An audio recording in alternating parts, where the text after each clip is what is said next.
Welcome to the video, guys. The other day, as you all likely remember, during the BLM protests in London, there was a group of lads who tried to stop the protesters from defacing the Churchill statue, among a few others. Well, today we have one of those absolute legends here with me to tell me what actually went on from their point of view, since you will never hear it from the mainstream media, obviously. So, Reese, welcome and thank you for coming on. So, give us a little rundown on what spurred you on to go down there and defend the Churchill statue and, of course, the things that were said. My viewers are likely going to be very interested in what was said to you by the protesters and the police.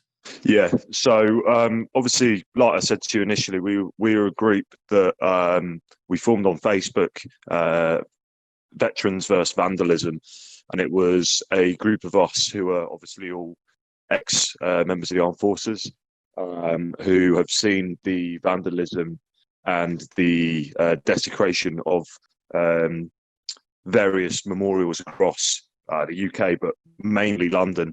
And we then took it upon ourselves to clean up and then stand to protect. When we first got there, we saw that there had been an attempt to clean the ACAB inscription off the back of Churchill, but they hadn't got very far. So we then took to it and managed to clean up the majority of it before we got stopped by the park wardens, who were somewhat in disagreement with our actions, but not the morals. They said that there was a team coming to do it, as there had to be a specific team because it's a listed piece of artwork, effectively, and anything that we put on it could potentially damage the statue. And they decided that it was best that we left it alone from where we got to. Our next plan then was to go down towards the cenotaph to stand watch over the cenotaph. However, the police had it ring fenced by themselves at that time. Obviously, what happened later on, I'm not too sure on, but at the time it was ring fenced and we weren't allowed down there. So rather than see our efforts go to waste, we opted to stay at the Churchill Memorial to try and protect that from any damage. But as I've made perfectly clear, and it's come out more and more so now, we weren't against the movement. I personally, I can't speak for everyone of the group, but I personally do agree with the Black Lives Matter movement at its core. There is racial qualities in this world, and they do need to be spoken about. But we stand firmly against the damage towards any of our memorials, and that's what we stood there for. As the group, the march came towards us, we stood firm, and then 4 or 5 lads, local lads, came along, nothing to do with our organisation, but offered to stand with us in a show of support. Again, we gave them the rundown, excuse me, and said, that's fine if you want to stand with us. However, you have to adhere to our motives, which were completely apolitical, and we were to stand in silence and in solidarity, and not break rank or allow ourselves to get into any heated debates. If any came from the other side, we wanted to make sure that there was no repercussions from the police, who had been really good to us from the get-go, really on side and supportive. So we wanted to sort of repay that and make sure that we didn't cause them any problems. As the group approached, there was a small contingent who gathered around, who were vocal but not aggressive. There was no altercations. A few threats and the likes thereof, of people, clearly disgruntled and clearly thought that we were there as an affront to the BLM movement, which, as previously mentioned, we weren't. And that's kind of where we stood. After sort of 60 minutes or so, the crowd was encroaching, and they then moved into a more sort of affronting position to us. Again, we reiterated our stance that we weren't against the movement.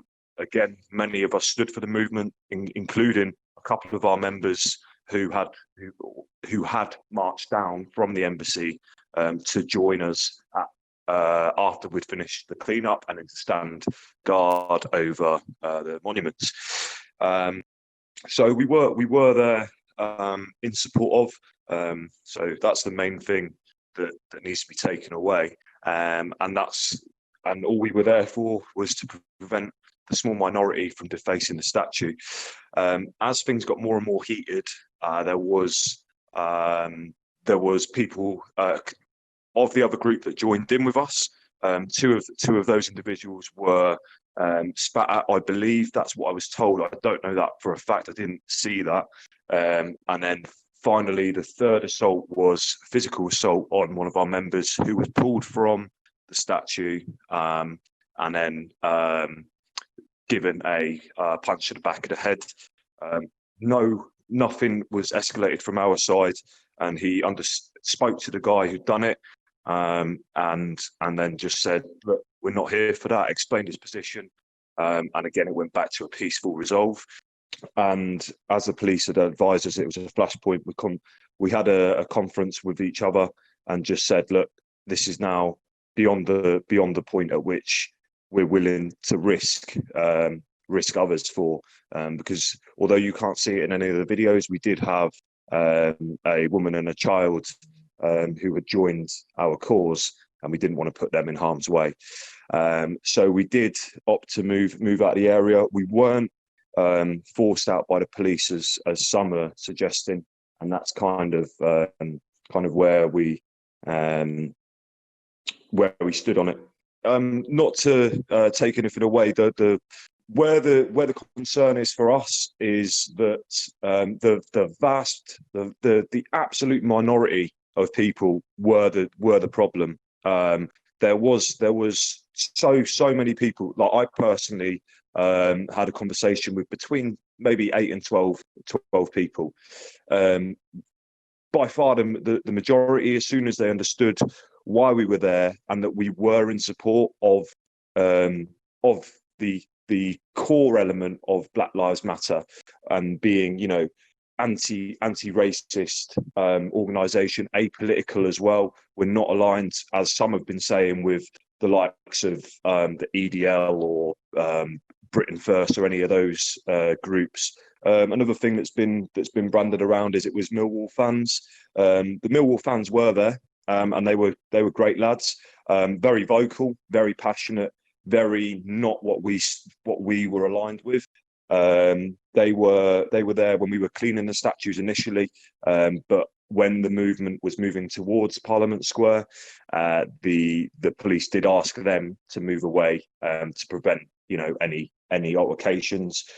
We had told the police that we were there in full support of the movement and that we were going to be completely peaceful and resolute in our stance on that as well. And I think because we were all armed forces veterans, that sort of went. They understood that. They could see that we were who we said we were, and that we were going to act in accordance with what we've all known over our careers in the military. And that was kind of where things laid, really. Another thing that's sort of been misreported as well is that the police forced us out. They asked us to move away. They didn't. What they said was, this is going to cause, or could potentially cause, a flashpoint with the likes of, there was, I don't know exactly the number, but there were certainly seven of our members, plus the lads who joined in from wherever they came from. But we were all, sort of mid 20s, 30s blokes, all white, and it just caused frictions. People didn't, unless they spoke to us, they didn't understand the message that we were conveying. And in hindsight, we probably should have had some kind of banner or notice to say, we are in support of but just not a fan of the vandalism at all. Yeah, as some of the guys were walking off, I don't know who it was. I don't know if it was you guys or something, but you were walking off with a police escort. You had a few of the guys shouting behind you that you were KKK members. I'm not sure if that was you guys. So that was the lads who came to join in with us. Now, as good as those lads really did try to maintain our position, but they weren't military veterans. They weren't able to act, kind of just grin and bear it. A lot of them did get provoked into confrontation and bits and pieces like that. They were absolutely standing with the BLM protests. I didn't hear anyone who sort of said no. I don't like the protest. I think literally the statue that we were standing to protect is the reason why we can protest. So it would be quite hypocritical of us to stand there and say you shouldn't be protesting when we're protecting the monument to Churchill, who gave us that freedom by defeating Nazism. So it's one of those where I can't speak for them explicitly, but there was shouts, there was jeers, there was sort of white supremacy allegations and all the rest of that being hurled our way from the very get-go. But they managed to get out of there peacefully, and the police did help them out of there, and they offered that service to walk them to the tube. They weren't forced out as many are saying. So they definitely weren't KKK members, though. Obviously not. No. I don't know exactly their alignment. I don't think they're a group. I think they were just 5 lads who were mates who came down to help, to try and protect the monuments, because they, as we did, found it offensive. So yeah, that's it's one of those where it was very much an affront to everything that the lads sort of fought and died for. When you're trying to deface the leader who led all those lads to the victory in World War II, and you now have the right to say and do what you want within reason in the UK. But when you've seen it on the video, it looks like there's thousands and thousands of people all swarming, all shouting, all screaming at us. And there was a group of people who were there from the very get-go who were seeing it as an affront, and there was nothing that we could say that would make them see anything else. There's a picture circulating on social media of the guy that I mentioned earlier, who seemed to be trying to hijack it, and was confronted several times by other members of the march to say, pack it up, this ain't what we're about. But for the most part, most people walked past us, saw what we were doing, asked the question of why we were doing it, or whether we are, racists or anything else. And as soon as we explained no, people walked off, people moved on, because they understood that we weren't an affront to the movement, that we weren't trying to provoke anything. It was, again, like I've said from the very beginning, a very small minority of the march who did see it as an affront to the movement. We'd had at this point a couple of people say, "Oh, if this kicks off, you guys are done," and all the rest of that kind of stuff. And we, like I said, we didn't want to cause a problem. We were never there for that. But when when we said to the police we're going to move away, I did say to them, "We're going to move away now. Can you guys leave at least a serial here to make sure that all our hard work wasn't for nothing?" And they said, "We'll try, but if it does kick off elsewhere, we'll probably get moved to that area." Within minutes of you leaving, it was done. I see it as the thingy walked off. I see him spraying it. So I'd got the tube home. It takes me about 25 minutes to get home from Parliament Square, and by the time I'd walked in my front door, I'd seen a post of the crossed out Churchill with "is a racist" underneath, or was a racist, or whatever it said. And I just thought, oh, come on, all of that hard work, all of that abuse, all of that, shouts of racists and white supremacists and all the rest of it. Our biggest gripe with it was, that we put so many people in potentially harm's way, all for nothing, all for our message to be missed, and for Churchill to unfortunately again be defaced and have to rely on members of the public to clean it up, which is something else of note actually is the park, the park wardens or whatever they're called, had come over and obviously, like I said earlier, asked us to stop cleaning the statues because they were going to get damaged, and the cleaning team had been booked for 5:30 in the morning to come and repair the damage professionally. Now I woke up roughly 8 o'clock on Monday, heading into work, and I'd seen a video of the guys down there again having to scrub it off themselves. So they clearly had told us what we wanted to hear in order to make sure that we stopped the cleaning, which was a bit upsetting that the park wardens were so worried about the statue but not worried about the actual cleaning of it. Ultimately, one of our members had got the go-ahead from one of the park supervisors to say, yeah, go ahead, clean it. Use soft chemicals, that's fine. Something like white vinegar or something that's not going to damage it. But then a guy with a lieutenant's epaulets came out and asked us who we'd got permission off, asked for a name, asked for his contact number, all the rest of it. And we're like, we don't know. We just got told. Just one of these people that clearly was being a job's worth for job's worth's sake. He made it he basically instigated the stopping of us cleaning the monuments when we had probably a 45-minute more time period before the march came through to make sure that Churchill was completely scrubbed down and completely clean. We'd done the majority, of which I can send you a picture of the before and after of what we did manage to achieve. But yeah, we hadn't quite finished when we got told to stop.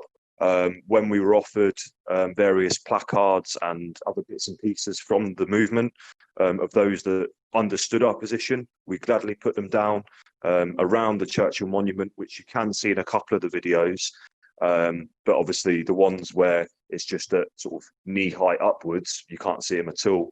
But there was several placards that we were like, yeah, put them down, just don't damage anything, Well, thank you very much for coming on and giving your side of the story. It has been an interesting talk, and I hope the viewers there have managed to actually gain some information from it, rather than obviously the mainstream media's bullshit calling you all racists. No problem. Now, as always, I want to say a massive thank you to everyone who supports the channel, and my other social media links are down in the video description if you want to come and support me on Twitter, BitChute, and a variety of other platforms, including my second YouTube channel. As I said, all links are down in the video description. There is a pattern consistent throughout history of oppressed people turning on the oppressors, slaves against their owners, the peasantry against the feudal barons, colonies, Mr. Verhofstadt, against their empires. And that is why Britain is leaving. And it doesn't matter which language you use, we are going, and we are glad to be going. We're off.